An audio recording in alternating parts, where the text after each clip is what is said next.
Hello बच्चों, प्रेम विद्या मंदिर Hindi high school से मैं किशोर सर। तो हमने आज शुरू करना है स्टैटिस्टिका भाग 2, सांख्यिकी का भाग 2 कक्षा 12वीं के लिए। तो भाग 1 में हमने चार चैप्टर पढ़े हैं बच्चों। तो आज हम शुरू करेंगे भाग 2 का पहला पार्ट। देखो बच्चों, इसमें टोटल आपको जो है 5 पार्ट पढ़ने हैं। संभावना, यादृच्छिक चल और असतत संभावना वितरण, प्रमाणी वितरण, लक्ष्य और विकलन। तो हम शुरू करते हैं बच्चों आपका पहला पार्ट, जिसका नाम है संभावना, प्रोबेबिलिटी। तो प्रोबेबिलिटी की प्रस्तावना में देखें तो हमारे दैनिक जीवन में अनेक घटनाएं बनती हैं। इन घटनाओं में से कुछ घटनाएं निश्चित रूप से बनेगी ही, ऐसा हम निश्चित रूप से कह सकते हैं।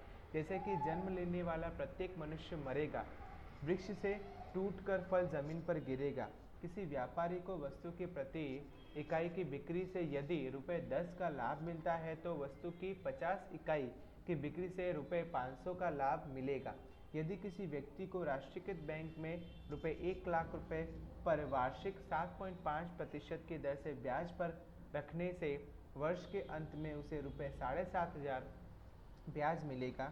ये सभी घटनाएं निश्चित हैं, परंतु कुछ घटनाएं ऐसी होती हैं जो बनेगी या नहीं बनेगी, ऐसा हम पहले से निश्चित रूप से नहीं कह सकते। जैसे कि किसी समतुलित सिक्के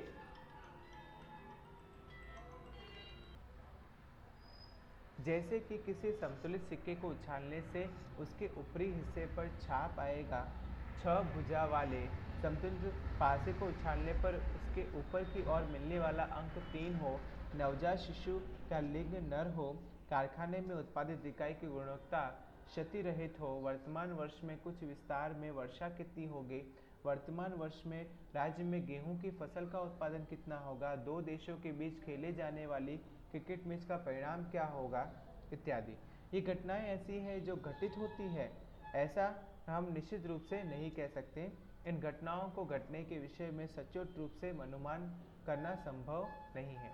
ऐसी घटनाएं बने या न बने, उसकी थोड़ी बहुत संभावना का ख्याल हम अपनी सूझबूझ से प्राप्त कर सकते हैं।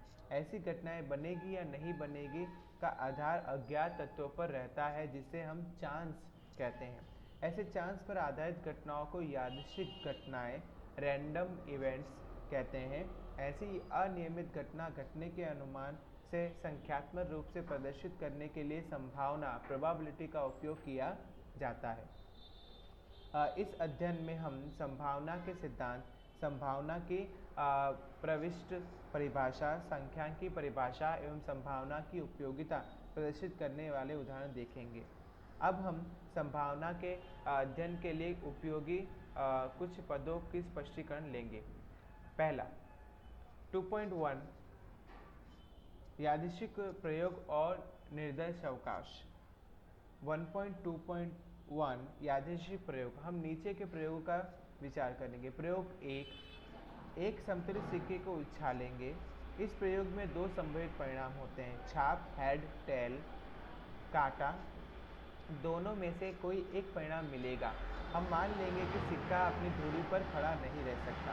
इस प्रकार सिक्के उछालने के प्रयोग में संभावित दो परिणाम एच और टेल ऐसे हैं, लेकिन कौन सा परिणाम मिलेगा उसे निश्चित रूप से प्रयोग से पहले नहीं कहा जा सकता।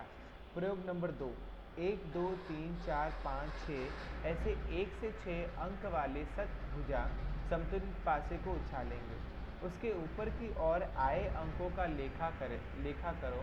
उस प्रयोग में 6 संभावित परिणाम 1, 2, 3, 4, 5, 6 में से कोई एक परिणाम मिलेगा। यहाँ पासा उछालने के संभावित परिणामों में 1, 2, 3, 4, 5, 6 में से कौन सा एक परिणाम मिलेगा, उसका पहले से अनुमान निश्चित रूप से नहीं किया जा सकता। प्रयोग नंबर 3, माना कि 0, 1, 2, 3, 4, 5, 6, 7, 8, 9 ऐसे 10 अंकों से चित्रित एक चक्र एवं उसके सामने रखा गया एक निशान है। इस चक्र को हाथ से द्वारा गोल गोल घुमाया जाए और वह गोल गोल घूमकर कुछ समय पश्चात स्थिर हो जाता है। यह चक्र जब स्थिर होता है तब वह 0 से लेकर 9 में से कोई एक अंक निश्चित के समक्ष आता है। इस अंक को विजय दर्शक अंक कहते हैं। यहाँ पर इस चक्र को घुमाकर देखें कि विजय दर्शक चक्र कौन सा है। यहाँ प्रयोग के कुछ संभावित परिणाम 10, परिणाम 0 से 9 है, परंतु 10 अंकों में से कौन सा परिणाम आएगा विजय दर्शक अंक, उस प्रयोग से पूर्व हम उसे निश्चित रूप से नहीं कह सकते हैं। उपयुक्त प्रदर्शित प्रयोग 1, 2 अथवा तो 3 को यादृच्छिक प्रयोग कहते हैं। यादृच्छिक प्रयोग की परिभाषा निम्नानुसार है: जिस प्रयोग का निरपेक्ष रूप से समान परिस्थितियों में पुनरावर्तन किया जा सकता हो और प्रयोग के समग्र संभावित परिणाम पहले से ज्ञात हो, परंतु उनमें से कौन सा निश्चित परिणाम मिलेगा उसका अनुमान निश्चित रूप से प्रयोग के पूर्व न किया जा सकता हो, ऐसे प्रयोग को यादृच्छिक प्रयोग कहते हैं।